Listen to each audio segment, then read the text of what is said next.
All right, we are live. I am here with Trevor Jones. We are at the Keller Williams Family Reunion Conference in New Orleans, and we decided we were going to do a quick impromptu YouTube Live because we're both flying out today. We're going to be getting on an airplane here shortly. But Trevor, for those of you who have not learned of him yet, was a Hollywood video editor for almost 20 years before getting your real estate license, right? Yeah. So watch this man's videos. They are amazing. In fact, I watch your videos and I just feel like, oh my God, mine are so bad in comparison. Nonsense. I try to be like Karen. But it's fun to watch his videos and see things that I aspire to do, but also to know that you don't have to be of this caliber in order to start making videos on YouTube. But I wanted to ask you just a few quick questions about what can the average person do to make our videos better so they're more entertaining so people will stick around and watch more? So how do you get people to watch a video? To get people to watch a video, you need to create content that is for them. A lot of people go up there and go, look at my listing, look how awesome I am. I was #1 in the office, another just sold. Look at all these boring stats. And it's all about them, or they have no idea what to talk about. But it's super easy to make a video more compelling. All you have to do is incorporate a little bit of story. Okay. Even if it's just a market update, because really nobody cares how many days on market a house is sitting, and nobody really cares what the average house is, the average sales price of a house is. They mostly care about, well, how much is the house I'm gonna buy? And, and people mostly, and I don't mean this to sound mean, but people mostly care about themselves. So you wanna do something that's going to give them value. And the value can be, yes, I'm providing you some information about the market, but part of the value can be like, oh, this is a little bit entertaining, this is a little bit fun too. And a way to do that is to tell story. Okay. If you're just in there giving market stats, they're gonna check out. But if you give market stats and you talk about how that's impacted you, or if you talk about, one thing that my wife and I do a lot is when we do a market report, we will go to a cool location and talk about the history of that location. Like we were from Simi Valley, which is, like 40 miles outside of LA, and a lot of movies were shot there. So you can go to, so one time this was a market report, we just did a video, at Leo Carrillo State Beach. And it's a fun beach, and I just incorporated a bunch of movie clips in there. Like, look at these movies that were shot there. And it made it fun. You can rip them off YouTube. Nobody's gonna care if you use a couple seconds. Don't use the whole movie. Don't use unlicensed music. Don't bring people in trouble. So, you know what, that's a really good question. So if I took like a 5-second clip of a major Hollywood production, you don't think I'd get in trouble for that? No. I mean, I have a voiceover channel. I was in Hollywood, I was editing, I also did voiceover, and I did voiceover for a bunch of, Disney and Marvel movies for, their commercials and stuff. And I shouldn't say this publicly. I'll probably get taken down. But I've got Disney movies on my channel. Entire commercials that are Disney that I don't own, but my voice is in them, and I don't have any trouble. Sometimes they'll go, oh, you can't monetize it or whatever. Okay. But I have 0 strikes from any of that. Okay. I've gotten like little things. You literally get emails that say you're not in trouble, but just so you know, any revenue from this is going to go to somebody else or whatever. Okay, got it. But don't use unlicensed music because that will get you nailed. I've had one video where they just took the audio out. It's a family video I did from a long time ago. Oh, wow. Now it's a silent video. I think I might have taken it down. Oh my gosh, okay. So only use licensed music. But in my videos all the time for real estate, I'll take like 5 seconds out of Thor or Captain America and throw it in there. And you should have no problem. There's this thing called fair use. So you should be able to use a few seconds of a video or from Hollywood, whether it's a TV show or movie, whatever. You should have no trouble. I'm not a lawyer. Talk to your lawyer if you're really not sure about it. Seek legal advice. The general rule of thumb is only put up content that you own, but a few seconds out of Thor. Awesome. I mean, So there was one video that you and Layla did that it's Leela or Layla? Leela. Leela. I always Leela's my say wife. it wrong. That was a market update, and you guys were like at an outdoor mall playing chess with the giant chess. And so when he says telling a story, that was so much more entertaining to watch than a whiteboard with statistics across it. So you can deliver the information in a way that's a little more creative and make it fun for people to watch so they're not like snooze fest. Yeah, you don't just have to stand there with your wall backed up to a white wall and talking and reading stats. I mean, I've seen those. You've seen those people like sit there and they read stats, and it's just not watchable. Nobody's gonna watch that. Nobody wants to watch it. It's boring. Another thing that you talk about and that you do and know is when you first open your video, you want to start with a hook. A hook. Yeah. Give them a reason to watch. Right. Say, dude, in this video, I'm going to tell you what the crazy things happening in Simi Valley that nobody knows about, and if you wait to the end, I'm going to tell you something that I just found out today from a confidential source. And then you roll your little short intro, like 3 to 5 seconds. Yep. And then you get in there and you tell them what you're going to get. That's awesome. Do you have any good tips for editing? Because that seems to be a recurring theme, that people get really hung up on the editing. They don't know what to do, and they think that it needs to be so much more produced than it really has to be. It doesn't. Like, my videos on my channel, they're more produced than they need to be for sure, because it's kind of my brand, and But you know what you're doing. But I'm doing it. But that doesn't. I don't believe having like super edited, polished sound effect videos is going to drive more traffic. I think videos Karen style that have less B-roll and that are maybe a little less produced are probably more effective. People can connect with them a little bit more. When you watch a Hollywood production, it's a different feeling than watching, Karen from Savannah, Georgia, my friend that I'm going to be able to talk to soon. Mm-hmm. My tips for editing are: don't worry about it in the beginning, number one. Number two, don't worry about the software. You use iMovie. Yeah. I use Adobe Premiere, doesn't matter. There's a guy I met when I was doing a Disney shoot in Orlando, Florida, named Garrett G. He has an Instagram channel called The Bucket List Family. Have you heard of him? I think I have. The Bucket List Family. It's a family that, they left everything. Now they travel the world with their 3 kids now. And when I met them, she was pregnant with number 3. And we're in there. We have a team of people editing on Premiere and all this gear and stuff. We're helping him do this promotion called 30 Stays in 30 Days for Disney. Okay. And Garrett at the same time is at night, late, editing his stuff in iMovie, uploading it to Instagram and to YouTube. And it doesn't look as good as ours or better than ours. Wow. It doesn't matter. Software's irrelevant. Okay. So don't get hung up on editing. Feel like you have to.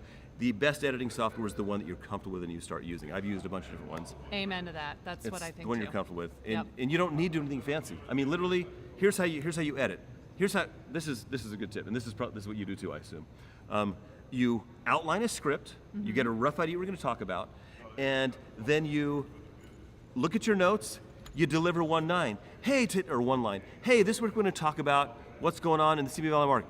And then it might take you 2 or 3 or 4 or 5 takes, whatever. And then you go, next line. Did you guys know that houses are up 4,000% since last month? 4,000, I want to move there. Yeah, see, now you're hooked. And then look at your next line, deliver the next line, and all you do when you edit, just cut out the bad stuff and leave in the good stuff. That's it. That's exactly what I do too. That's it. So many people are like, I need to get a teleprompter, but then it looks like this. Hi, my name is Karen Carr, and I am a real estate agent in Georgia. Did you ever try that? Yes, I did, and that's So what did they I. look like. They look terrible. Terrible, And I yes. was talking to somebody yesterday. I was talking to Christy Keneally from Realtor.com, who used to be a professional actress before she started working at Realtor.com, and said that is a very, very difficult skill to learn. Just don't use the teleprompter. Do exactly really? do what Trevor is saying. Memorize 1 or 2 sentences, say it, pause, then say the next couple of sentences, and then you just cut out the part in the middle and throw that part away. That's it's super it. easy. You don't need sound effects. Right. You don't need music. Don't need a fancy you intro. can if you want to, but don't turn a 1-hour project into a 6-hour project because Right. you're looking for the perfect crash sound effect, Right, which I Cool. do sometimes. I know, so when I do was in I. Hollywood, I literally was like, no, find a better whoosh, find a better sound. I literally spent like 2 hours looking for a more mechanical sounding or a more current computer sound from my producer. I'm like, dude, I know. it's fine. It's like, what is that called? Is it called whoosh or is it called swoosh? Yeah, no kidding. It's a Whoosh, rabbit hole. Yeah, you can spend all kinds of time. Cool. Let me think what some other questions I want to ask you. Do you have any tips for shooting B-roll? Like a lot of us, we tend to deliver our video, we do the whole thing in like one big long take, and then when we sit down to edit it, we watch it back and we're like, oh my God, this is really boring. So what can we do just for my face, B-roll to make it a little more engaging? Yeah, so B-roll is, by the way, if you don't know what that is, like we get in the habit of like we're starting to learn this stuff, so we talk and we assume you guys know what we're talking about. Right. B-roll is anything other than the main shot. Like right now, this is the main shot. They used to call it A-roll. They don't call it anymore. But this is the main shot. B-roll is if we were like talking about Simi Valley and you saw a drone shot of Simi Valley. So it's anything other than the main shot. And a couple tips for B-roll. Number one, you want to be moving your camera the entire time, number one. Ooh. Number two, you don't want to change directions when you move, whether you're using your hand with your iPhone or a drone. I see people that start out with drone shots and they're flying, and it just looks terrible. Yes. So use motion, be as smooth as you can. One trick is to literally just hold your camera right here and move with your whole body like that. Instead, because if you go like that, it's like all wonky, so hold your body. If you have a camera, if you've got a little nicer camera and it's got a strap on it, one thing you do is pull the strap out tight. So when you're shooting, you're going like this and it gives you a little more stability when you're doing it. You can go up, down, side, whatever. You want motion and you want it to be smooth. Another trick is to shoot at a high frame rate. That means shoot for slow motion. this camera can shoot at 120 frames a second. That means that if basically it's going to be 5 times as, it's going to be 5x slow motion basically when you play back, and slow motion will smooth out a lot of the wobbles in there. So when you're coming up with your story, are you planning in advance what your B-roll will be as well? Or do you kind of wing that at the end? I kind of wing it. Usually. Oh, okay. I mean, good. well, when I'm on location, I'm like, oh, I'm going to shoot it at this location, and I'll just get like cool B-roll, you know. Okay. And here's the thing, you want the B-roll to complement what you're talking about. Right. If you're like random shots of the sky, for no reason, it doesn't have any value. But Right. you want it to complement the story for sure. So if you were doing a video about a specific subdivision, for example, you can deliver your intro, you can talk your whole thing, doing that in your home office or wherever it is that you film, then go to the neighborhood and take all these shots of the neighborhood, come back and have that as B-roll. Yep. So you're narrating, but we're seeing shots from the neighborhood. 100%. And then it's really interesting for the viewer to watch, but it didn't take a lot. I mean, how long will that take you? Half an hour to go over to the neighborhood and shoot Right. some footage there? Or you could shoot it in the neighborhood too. You could. You could do just it go to right the there neighborhood, in the go outdoors. neighborhood. That's one thing that makes it more interesting, is going on location. Going on location. It's easier too. Like one thing Karen does, I know, and she's great at, is batch producing content. You're like, how do I get all these videos out at least one a week? Is like, you shoot how many at a time? If I'm going to turn on the camera and record, I try to record at least 3, if not 4. And that's the beauty of shooting it at home in your home, office. right. And then you go out and get additional B-roll after. So I Yeah. need to do a little bit more of that. Yeah, well, it's fun to go on location, but there's so many more variables, like the Yeah. weather. What if Yes. it's really gray and overcast, or what if it's super bright and then that's bad too because it's so much light that it looks Right. bad. What if it's really windy and then all your audio is like, and so you have to make sure you have a good microphone with a Right. dead cat on it and all this kind of stuff in order to compensate. You kill kittens? Not on a regular basis, but Just for the mic. the furry thing that goes over the microphone is called a dead cat, just so you know. So You Hollywood types, you know all I this know, stuff. I know all this stuff. It's regular See people what have I've heard of. learned That's since I right. started doing video. So cool. Are there any last tips that you could give us? Just one more B-roll tip is, a lot of people go, oh, I'm here in where are we? This convention center. Look at the convention center. And they go, boom. And here's a big, wide, boring shot of the convention center. Get close-ups. If you want something to look cinematic, get close, like really close. Get super close. Get like in here. Okay, this is a board. Don't shoot in this room except for this shot. But get close-ups. Okay, awesome. So plug your channel. Tell everybody where they can go to subscribe to your YouTube channel. You can go to youtube.com/Trevor Jones Creator, where I have tips kind of like Karen, and you go to youtube.com/Jones Home Collective, where you can see the real estate videos my wife and I put up.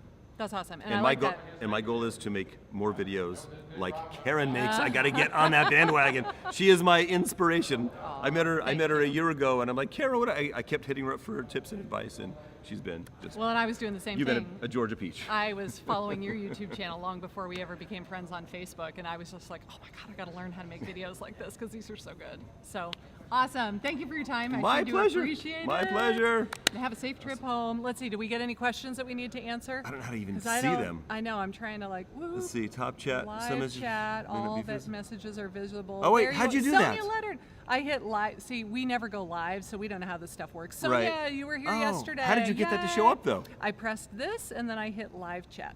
No way. So, Look, I just learned something. See, even though we know stuff and we got a bunch of videos up there, Brian we're still learning. Gibbs, making it happen on the YouTube. That is so awesome. So yeah, Holly Brink says, yeah, my first market update was so boring. I know, nobody really wants to watch statistics, right? But Yep. but yet they want to know the information. They just don't want to hear us deliver it in a way that sounds like you're a Hollywood or Right. a college professor, you know, reading Right. statistics. So if we Right. can make it a little more exciting to watch, then they'll watch it. Yeah. Cool. Yeah. All right, go make some videos, guys. Yeah, make them awesome. Thanks. Bye. Bye.